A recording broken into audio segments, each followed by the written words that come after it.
kubera ko abiyamamaza mwese murekuriwe kuzokorana n'ibimenyesha makuru, nashaka kandi nkebure abamenyesha makuru n'ibimenyesha makuru babwirizwa kumenyekanisha ivyabaye mu myamamazo mukuri no mukunganisha bose, kuvuga inkuru ko yagenze, gutandukanya uko ibintu vyagenze n'ico abantu babiziko.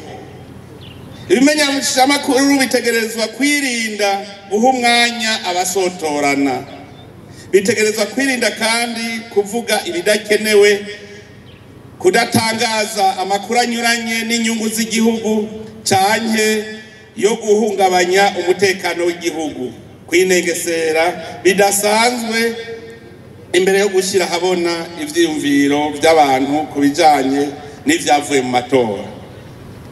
Turizeye yuko amatora azogira inderetsi, bazabibona neza.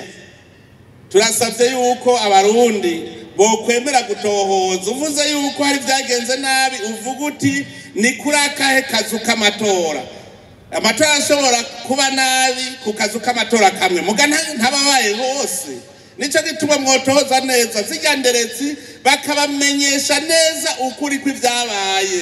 Gutsindwa sukumenja nababwiye, wewe ubonye warushijwe nta ngorane rwa munda uwakurushije kuko igihugu kirabandanya.